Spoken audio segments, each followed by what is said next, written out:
Hello, everybody, and welcome to another episode of the Capital Gains Tax Solutions podcast, where we believe most high net worth individuals and their professional teams struggle to find great capital gains tax deferral options. Not having a clear plan is the enemy, and using a proven tax deferral strategy such as the Deferred Sales Trust is the best way to exit highly appreciated assets tax deferred so you can create, preserve, and grow your wealth. I'm your co-host, Pearson York, filling in for Brett Schwartz. In each episode, I'm joined by some of the best wealth, business, real estate, and leadership individuals in the world to share ideas, deal stories, and inspiration. So together we can make complex tax deferral strategies simple and passive income plans achievable. As always, we're streaming on expertcresecrets.com and the Capital Gains Tax Solutions YouTube channel. And I'm super excited about our next guest. He is a wholesaler and real estate investor in multiple markets, around 9 different markets around the United States. He's growing rapidly, and he's going to provide a ton of value. Mike DeHaan. Mike, how you doing, man? Doing good. Yeah, appreciate you having me on. Yeah, absolutely. Well, I'm super excited to deep dive into what you kind of are doing. But before we do, tell us a little bit about your story. How'd you get to where you are? Yeah, for sure. So, like most people, I went to college. I got a engineering degree. In electrical engineering, based out of Gonzaga University up here in Spokane, Washington State, where I live. Went through that whole process. Wasn't really into college, but was like, cool. When I get a career after this, I will appreciate what I'm doing more. So got a job at Boeing right out of school, moved over to Seattle, worked at Boeing for like 5 years, and pretty much from day one, just hated it. After 5 years of that, I just couldn't take it anymore. And I just sort of jumped ship and was like, I don't know what I'm going to do. I'm just going to do anything except this. And, just decided I was going to figure it out. At that point in time, I was fortunate that, my wife was working and she'd had a pretty stable, decent job. I've been able to bank some decent money through my 401k and just from having that high salary engineering job. So we took the leap and we're just like, cool, we have our monthly budget we got to live off of. And I'm just going to try and figure out how to, make a business or just do something else with my life. So went down that route and started reading about business books, wealth generation, all that sort of stuff. Real estate wasn't even on my sort of radar at that point. I didn't come from a real estate family, didn't have any real estate background, but you read enough business and wealth generation books, obviously real estate comes up a lot. So ultimately I was like, cool, this is something I should probably look at. I decided I was going to start buying rental properties and flipping houses. I completely just liquidated my corporate 401k, paid all the fees and all that sort of stuff to give myself some working capital to start. And at that point, I bought my first rental property, and then I started flipping houses, mostly using partners on the side. And those houses I would, buy off the market. This was 2018, so it was kind of more possible to do that back then, or I would buy REOs. And then I guess fast forward to, late 2019, I started going off market, marketing for my own properties. And my initial intention was to buy discounted properties directly from sellers. Wholesaling kind of came around as a facet of that as we started to find more opportunities than we knew how to close on. And then COVID happened. I got laid off from the other job I was working at the time. I was actually working a development job, like web development job, doing more tech-based stuff. Got laid off from that, went full-time into my wholesaling business. And then that was, March of 2020, a bunch of stuff happened in the middle. But as of right now, we have 17 employees and we're operating in 9 different markets. My real estate portfolio has gone from kind of like zero when I started to just about 10 million at 50% ownership. And, we're doing 12 to 16 deals a month. I guess we were until the interest rate started to change. Now we're doing about 7, but we were doing about 12 to 16 deals a month across our different markets with our team. And, so there's a lot Awesome. there. Well, I'm excited to dive in too. There's a lot to unpack there. So, but before we do, what are 1 or 2 strengths or superpowers that you have that have led you to be successful today? Yeah. So honestly, one of the biggest things, and I think this is why you see a lot of engineers that sort of cross over into real estate, is because of the systematized nature of the business.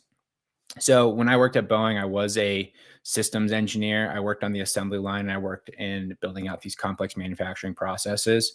So having that mindset of knowing how to build systems and like the if then that sort of approach allowed me to build out a pretty robust marketing system and sales system and follow-up system, which as I've gotten into real estate, I've realized, the technical side of that isn't a lot of people's forte. There's lots of great sales guys in real estate. There's lots of great marketers, but there isn't a lot of people that can actually package it into a system. So that's kind of been, I guess, my biggest superpower that's allowed me to scale like we have in a relatively short period of time. Yeah, and that is such a true thing, because like that is one of the biggest challenges we're having right now in our business, is trying to figure out how to put all of these different systems together, which systems to use, which systems to not use, which ones to pay for, which ones to not pay for. Yep. Like, and then like, where do you do with all of these people that are coming in on 3 different systems? Like, how do you go through and actually like create that system? So that's kind of what I want to deep dive into you today, and then get in a little bit into like the market shift and where you think things are going. So let's start off, since it's your strength, right? Building systems. What are the top 3 things someone who's new should do to start building out their systems, or how should they start about or look at this? Where do people start? Yeah. So when it comes to building the systems and the general process, it's not rocket science. I mean, like, honestly, what we do isn't that inherently different than what you can learn about on YouTube, what you can hire a real estate coach to teach you. But what we do is we approach things with a way where we put kind of our own spice, our own flavor on it, which makes us stand out, and a lot of it revolves around, brand recognition, little details on your marketing pieces, little details in your conversations that makes it so that you are, 1 or 2% more recognizable than all of your competition. So that can be strong branding, that can be, strong web presence, that's, building out the like different web, I'm losing the word here, but basically where they see your ads on the web, on around the internet after they visit your website, the retargeting, all that sort of stuff. And building out your process kind of with the goal to be omnipresent once someone starts to engage with you. Okay. Because it's a very competitive space. There's a lot of people that you can go and start trying to find off market properties with very little experience and not a huge amount of capital. So it's very important that you stand out amongst all the noise out there. So when you're approaching it, like, I think the biggest mistake a lot of people make is they say, I want to buy off market houses, apartment complexes, whatever it is. And they go and they, pull a list. Anybody can pull a list. It just costs a little bit of time, money. They go and they send some mail, they make some cold calls, they send some text, whatever. They don't get any results in the first like 2 to 3 months. And like, this is bullshit. It doesn't work. So then, what they don't actually build the presence and the brand around it. So if you instead you approach it of like, I'm going to do this for 3 months, but when they get my card, let's just say direct mail, that's what we mostly use. Get my card, they're going to go to my website. After they go to my website, they're going to see us. They're going to see our track record. They're going to see reviews from other people.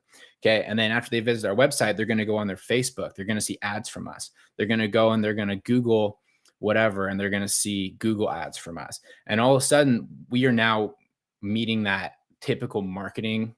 I don't know if it's a belief or an actual proven metric that somebody has to be exposed to you 7 times before they're willing to do a transaction or have a conversation. We're getting that within the first day or 2 once they visit our website and once they've engaged with us initially. So having that sort of thought process when you go into it, as opposed to, I'm going to be like a fly by night covert operator that's just trying to buy houses. Like, you can do that and you can still get deals, but I promise you, I'm going to get more deals than you, because people are going to know who they're dealing with. And I'm going to have a lot more, brand recognition than you will. So that's the number one thing for anyone that's starting, is lead with that, as opposed to worrying about pulling your data and, trying to, cut every single cent and dollar you can out of your marketing, because it's just not going to be as effective.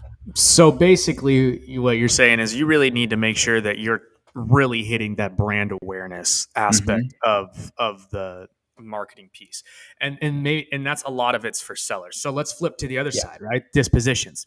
How are you disposing of these properties? What are you doing with leads that are coming in? What is the system that you guys use to get rid of these things? Yeah, so it's very similar, right? So most of our deals that we wholesale, we sell to kind of the same buyers, just because the biggest risk as a wholesaler, it's very expensive to get deals signed around. It's a very expensive business to run. And the biggest risk is ending up with form or not being able to sell a property. You can spend, like, our average cost per contract is about $3,000. So, if we're getting 15 deals a month, we're spending $45,000 a month on marketing, right? And it pays off because we have margins. Like, a single deal can pay for that entire month very easily. But what can happen is you start working with new and inexperienced buyers, and all of a sudden you have these deals that you're getting signed around, but people can't perform just because they can't get their own stuff together. They don't know how to get a loan. They don't know how to close, do all that sort of stuff. So what we do is we basically have our key buyers that get almost everything, but every now and then our key buyers that want the deals, they don't have the ability to close, they're out of funds, whatever. So we need to have that strong presence. So we send out, like, we have an email list, we have a texting list, and we send out our deals to every single list, regardless of whether if they're available or not. And sometimes what it'll do is it'll at least like stir conversation, it'll stir engagement, and all of a sudden we're being known as the guys that have deals, right? The dispo guys that have the opportunity for other people to buy. So then when you are sending a email out, or a text out, and it's connected to your company, you now have more credibility because they see you as the company that sends out stuff, multiple times a week, and they want to engage with you. And not only that, but because they missed out on the last deal, they're going to be more competitive with their offers, and they're going to be more willing to try and get stuff done because they don't want to miss out again. So it's kind of the same process, it's just sort of like a little bit different language in your engagement with individuals. Definitely. So some of the pushback that I think a lot of wholesalers might get is, I mean, comping out a property, right? There's like some pretty basic, like fundamental things that you can do to comp out a property, but then like there's some things that some wholesalers do that investors don't agree with, or the investor doesn't agree with how the wholesaler does it, or vice versa, right? Like there's some issues with how people view the deal. How do you overcome that as a wholesaler? Like, what is there, like a certain criteria that you use that's like a golden formula that works every time, or what's the play there? Yeah, so it is really challenging, and because everyone has different buying criteria as well.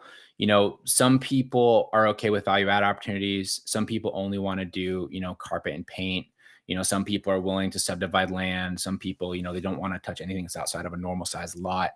Like, so it kind of comes down to this is where going with like that brand first with your buyers helps, because as you engage with people and you build out that buyers list, you instead can approach many deals as who would be interested in this and what are they looking for, as opposed to how do I make this deal appeal to the most common denominator. Because then what you can do is, instead of having to get things at incredibly massive discounts, which has gotten more and more difficult over the last couple of years, you can instead say, hey, I know that I have this seller that wants a property that fits these specifications. This is kind of the price discount that he's looking for, and I know this because I've talked to him. And you can instead try and go and get that deal with that in mind. When it comes to the general, like general population deals, like sort of standard houses, I mean, we don't do anything too crazy. We basically will do a multiplier off of the after repair value based off of the size of the deal and the margins. So, if it's over $500,000, we'll do like 80% of the after repair value minus repairs.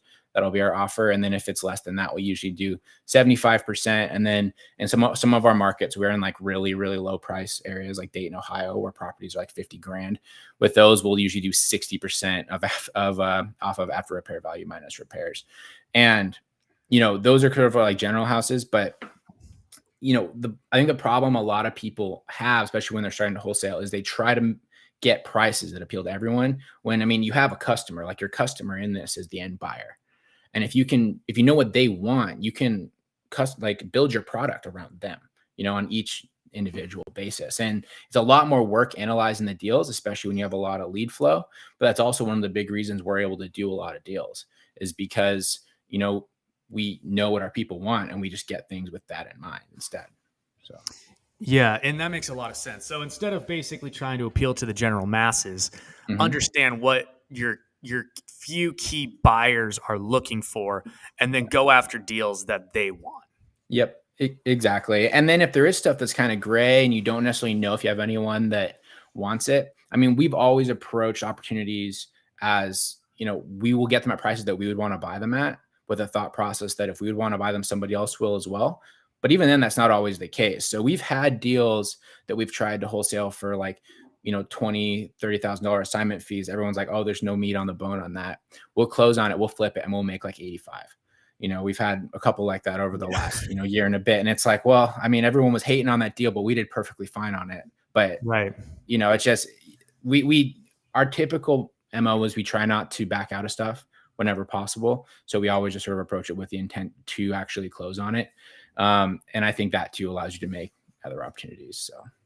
Yeah, definitely. And that brings up another point. Like, cause some people will be like, oh, there's no fat on this or whatever. I mean, some of the guys that we work with over here have been doing this for, I don't know, 8-9 years, probably 13 now. 2008 is when they started, like in the crash, and they rode all the way up. And there's such a discrepancy in their, thought process as to how much something should cost, right? To repair, right? And then like the other guy's like, well, this is a full gut job. And they're like, you can do that job for 60 grand easy, and it's like, it's frustrating sometimes as the dispo guy to be like, well, I don't know who's more right, because prices have gone up, right? Insurance costs have gone up. The price of materials has gone up. Like, so how are you guys navigating that challenge where the inflation has taken prices up, and you guys are now still flipping, right? Mm-hmm. How are you handling that? Supply chain issues, all that good stuff. Yeah. So, I mean, it's definitely more challenging. We are flipping quite a bit less over the last 6 months. We haven't bought anything to flip. We've bought stuff basically at numbers and with the intention to basically be able to refinance out and keep it as a rental. If we weren't able to flip it, but we've mostly been wholesaling over since the market started to turn here. We're in August, so 3-4 months ago. And then with stuff that we are sort of unsure about, like the value or the way things are going to go, we've been doing a lot of creative financing stuff.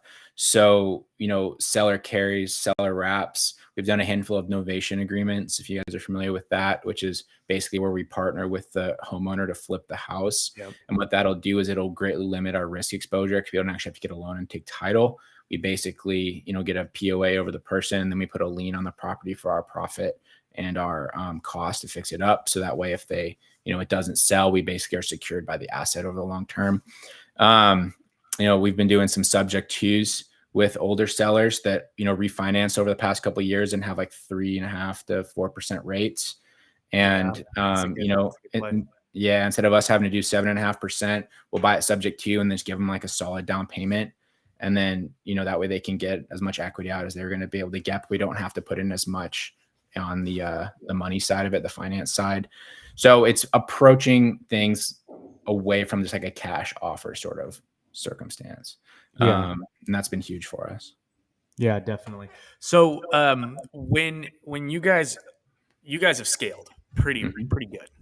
What, and we talked about, implementing the systems. Obviously that's a huge part of it. Yeah. So what are and we talked about the brand awareness being a big part of it as well.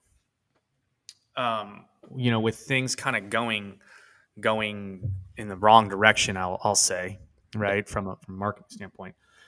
Where are you guys with your scalability? Because you mentioned you were in 9 markets, and then you kind of said Boise took a dump. It did, right? yep. So, what are you guys doing to combat that right now? Yeah. So one of the biggest things that we've done, and we started doing this when we scaled anyway, to reduce that downside, because like I said, it is such an expensive business to run, and the typical time for your money to come back to you is like 90-ish days. If you look at how long it takes for the marketing to go through, you to have the good conversations, the transaction to go through, you help people move, do all that sort of stuff. Take about 75 to 90 days. So as we scale in these different markets, we primarily started working with key partners in those markets that basically were our primary buyers and our local experts. So what that would do is it gives us a much more easy solution on the exit, as opposed to us having to build out a brand presence and, establish like a full dispositions process and all that sort of stuff there. We have a key person that we work with in these places that we're almost like marketing for them. Right. So we know what they're at. And it goes back to what I was talking about before. We have like our buyers buy box. We just target those things, and it allows us to, sure, we give up on some of the upside of the deal because we split it with them, but it's reducing our risk because we know we're going to be able to get stuff closed because they are tied into our system with us. So that's been one of the biggest things. But obviously with stuff like Boise going sideways, I mean, there's some markets right now that just exploded so much. I mean, Boise, that market's insane. Like we were putting in cash offers down there for like 2.5 times what a house sold for on the market in like 2019. Like there'd be a house that was Wow. sold for 180 grand, and we'd be putting a cash offer on it for like 500 grand. Because the thing's gonna be worth when it's fixed up 650, but it's like a vinyl village, 3-bed, 2-bath rancher.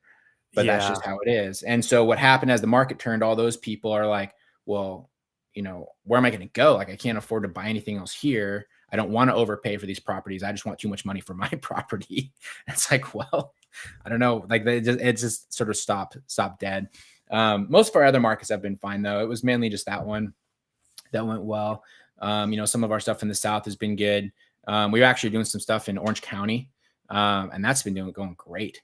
Of all places, surprisingly, that was the one that I really expected to go sideways, but that's actually been better than our Idaho and our Colorado markets. So it's just interesting. Yeah, absolutely. So what markets are you in?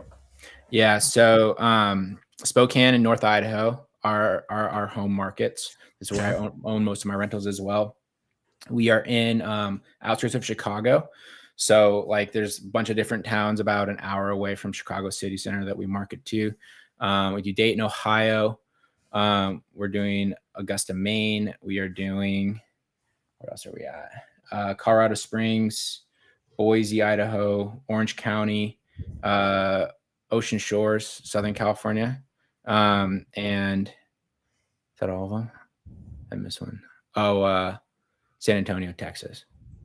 Gotcha. I think that's all of them. Yeah. So kind of all over the place. Gotcha. Okay.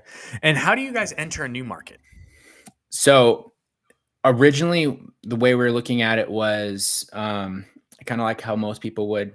So, you look at the growth in the area, you look at the price to rental ratio, you look at the investor presence, and we would go through and just, kind of analyze that with our own basic metrics. Honestly, it was kind of like a wag a lot of the time, right? And what we would basically just commit to marketing somewhere for a few months. If it didn't work, we would pull it somewhere else. That's how we originally started scaling outside. And then as the market started to get weird, because we've added several of these markets over the last couple of months as the market started to get funny, and it just came down to finding those key people. And so just going different networking events. I'm very involved in the real estate investment community nationwide. I'm in a bunch of different mastermind groups. We'd find people that were super strong buyers, wanted to work with us, and that would sort of dictate where we would go.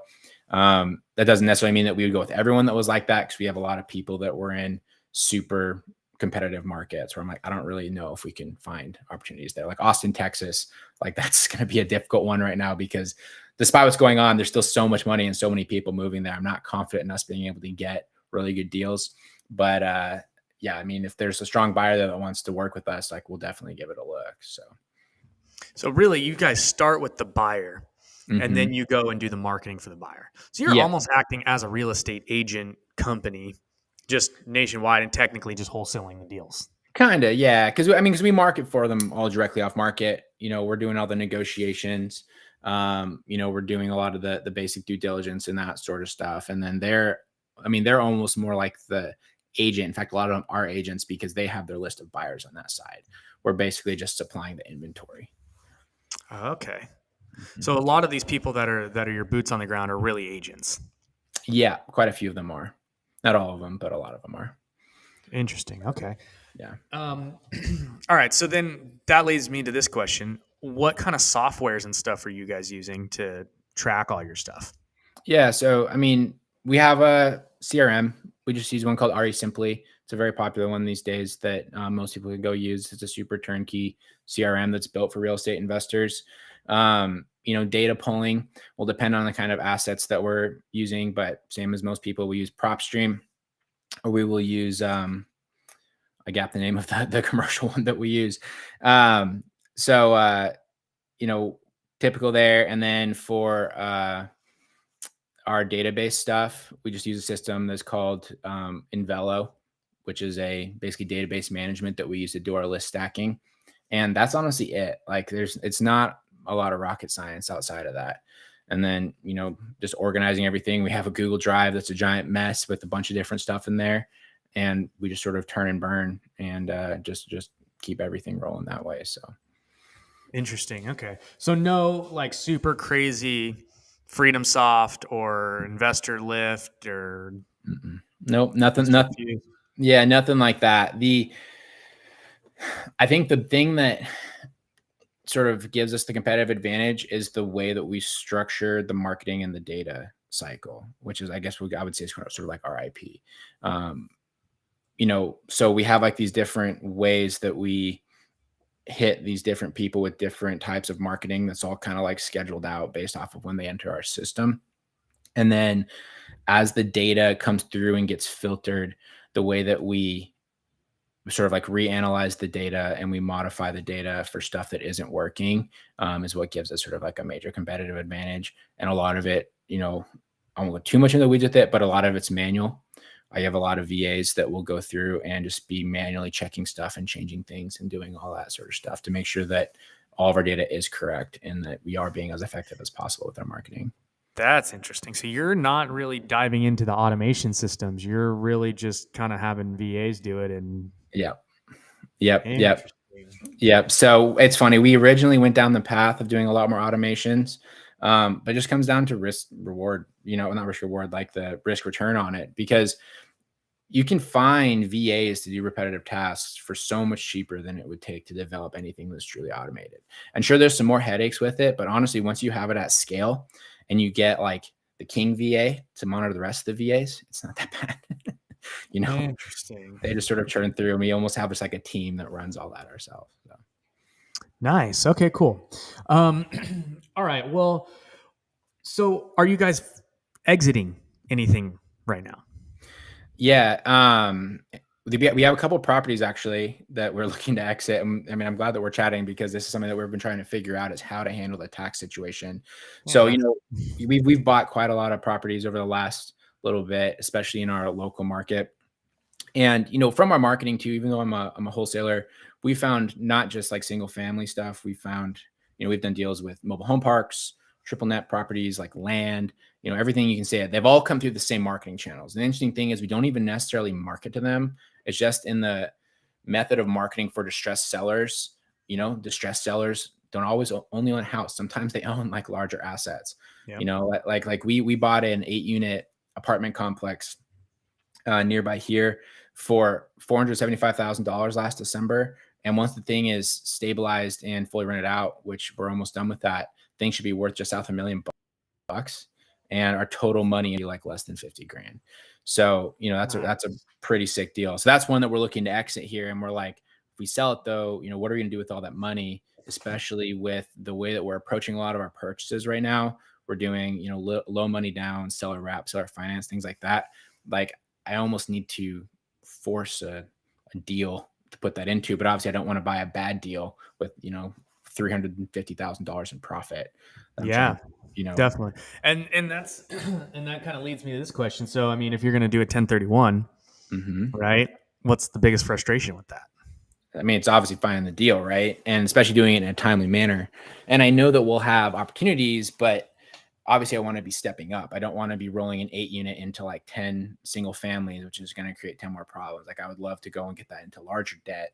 So, we've looked at things like syndications and, DSTs, all that sort of stuff. But if we could roll it into a much larger asset, that would obviously be ideal. So we can get more long-term debt that's at a decent rate. So, I mean, not decent rate now, but could be a decent rate sometime again, hopefully in the future.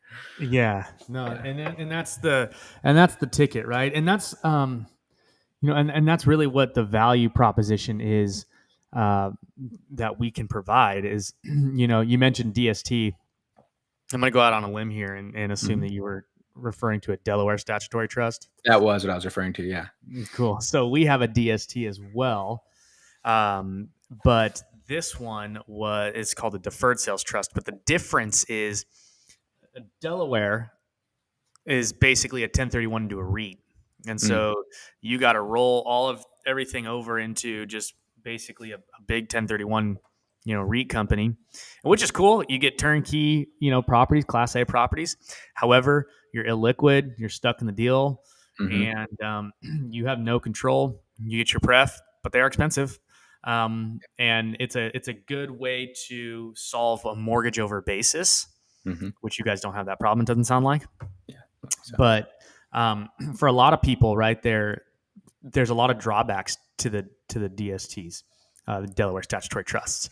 And the same thing you mentioned with the 1031s, right? Like 10 are essentially, they're great if you could find that up leg right away. But, if you got 45 days to identify and 180 days to close in a market that's,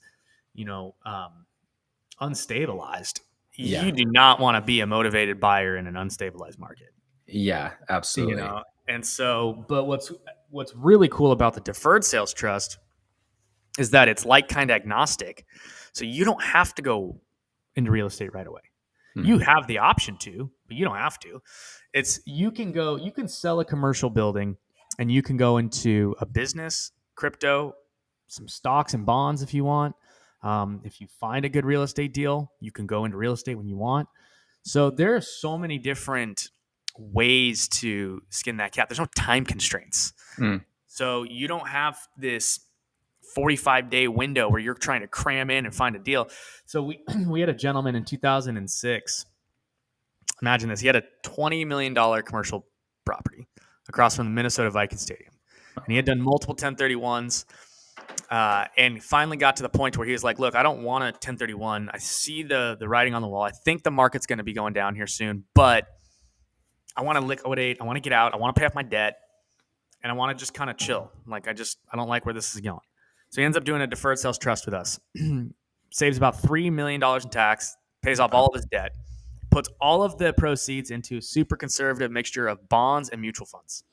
He earned about 4%, but he was earning 4% on that $3 million that he saved as well. 2012, he gets a call from the bank, and they're like, hey, you know that property you sold back in 06? He's like, oh, yeah, that one to the 1031 buyer who way overpaid for it. They're like, yeah, we're foreclosing on them. We want to know if you want to buy it back. He's like, well, how much is it? And they're like, it's about 40% off what you sold it for. He's like, yeah, give me 3 days. So he turns around and he partners with his trust, and he goes and he buys the property back. And on top of that, he got a brand new depreciation schedule. Nice. So that doesn't happen every day. But he was set up for success, right? And because he didn't have the time constraints, he didn't have the like kind constraints, he had control over the timing. He had control over the assets and when he was going to go in and when he was not. And so, he's a billionaire now, but it just goes to show you that when you're set up, right, you can exit like the billionaires, right? If you do the things that they do. So that's the quick deferred sales trust story. And if you guys are interested in learning more about that, you can go to capitalgainstaxsolutions.com. We have a mastermind every Friday at 10 a.m. Pacific, 1 p.m. Eastern.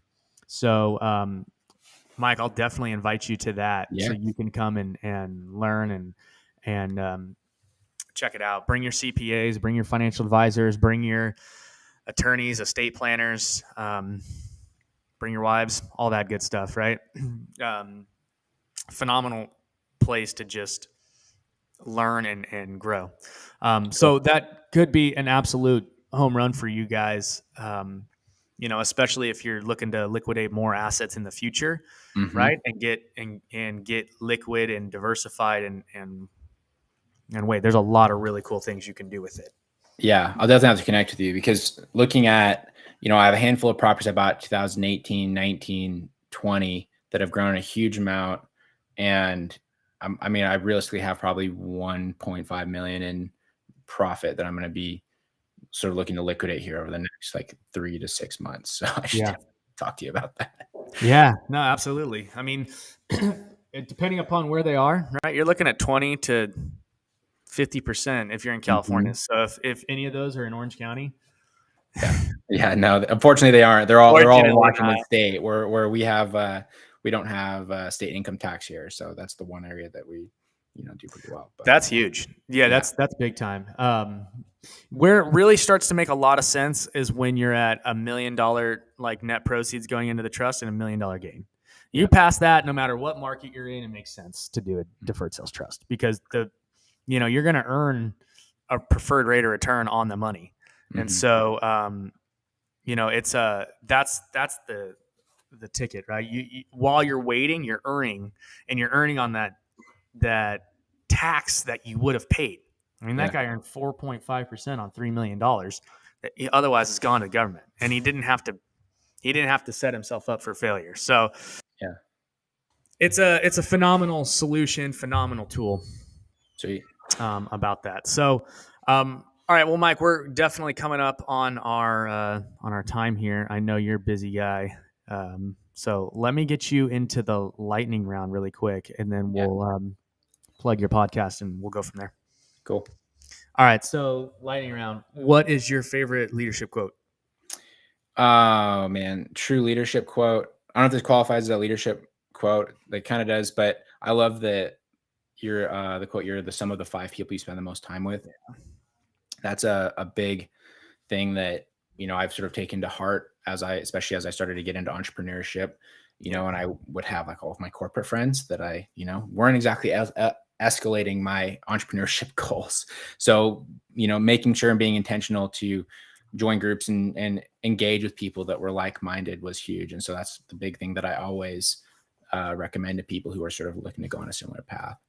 Awesome. What is your favorite book? 4 Hour Work Week. That was the book that I would say changed my life. I was really unhappy when I was at Boeing, and I was actually on vacation, and I read the 4 Hour Work Week.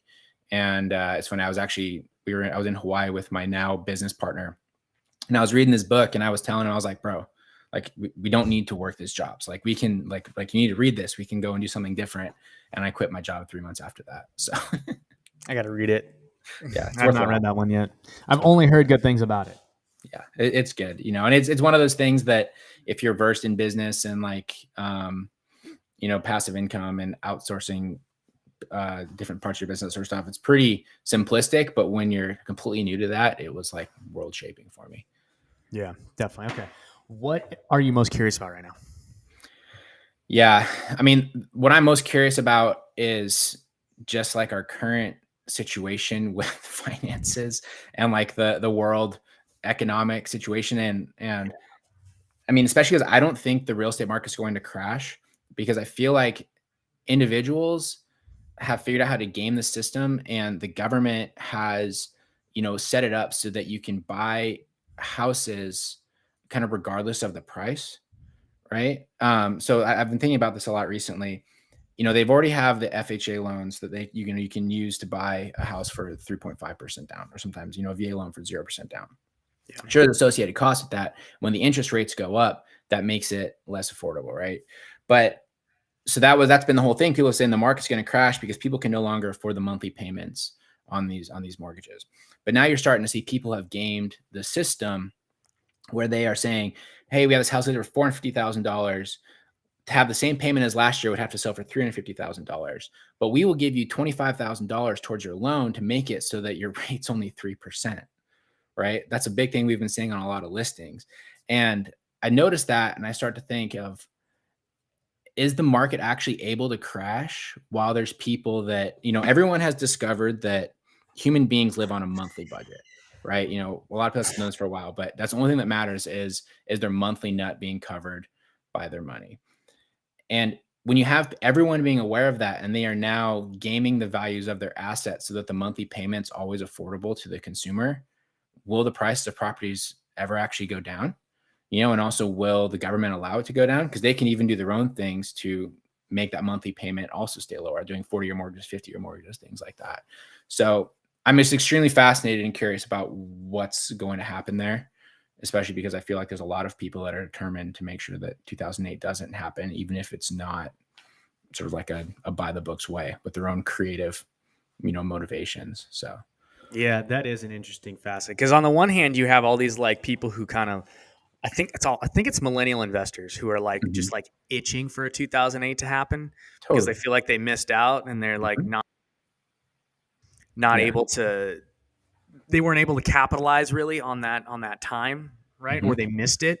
And so they're like, oh, like you know, I really want the market to be down so we could have this like fat buying opportunity. Every headline on YouTube is the Yeah. market's crashing. It's the biggest crash ever. I don't know. I mean, I think Yeah. prices will dip a little bit, maybe another like 5 to 10%, but I think they'll normalize and they'll stabilize. I mean, we were in such a crazy, stupid market; it was unbelievable. Totally. You know, you were paying 2.5%, 2.5 times over the value of a home, man, and it was going so quick. Like, Mhm. you know, it's asinine, like to think like that. I mean, I have a listing right now where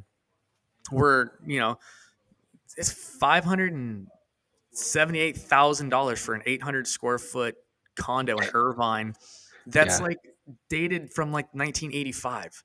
Yeah. And like, it's dropped from 599, and I'm like, selling it. Like, I'm like, look, like, this is crazy. Like, I bought a 3,600 square foot house, brand new build in Vegas for 500,000. Mhm. You know, like, Yeah. like prices are just bananas. So Yeah. I Yeah. do think they need to stabilize a little bit, and I do think that they will kind of calm down. What happens with, I don't know, the currency in China and all that kind of stuff? That's a whole nother aspect. So who It knows, is. right? Yeah, right. And and that sort of stuff, it's funny. People always talk sort of doom and gloom about the currency going down and all those sort of things. But I mean, I don't know, lots of other countries, they do okay with not being like the number one. Like, it's not ideal for sure, but it's also just part of history, unfortunately. And I think the biggest thing anyone can do right now is to position themselves to, be wealthy enough that it doesn't entirely affect you. The worst thing you can do, honestly, is be middle class. And that's the unfortunate truth right now. Yeah, definitely cool. All right, well, Mike, thanks so much for coming, man, and thanks for your time. And Yeah. thanks again, everybody, for listening to another episode of Capital Gains Tax Solutions Podcast, where we believe most high net worth individuals and their professional teams struggle to find great capital gains tax deferral options. Not having a clear plan is the enemy. Using a proven tax deferral strategy such as the Deferred Sales Trust, best way to exit your $1.5 million profit tax deferred so you create, preserve, and grow your wealth. Rate, review, subscribe, share, like, comment, post, repost, all that good stuff on our interwebs deals. Yeah, right. Cool. Get us out there, guys. So thanks again, everybody, and we'll see you again. Mike, thanks again, man. Really appreciated the talk. Cool.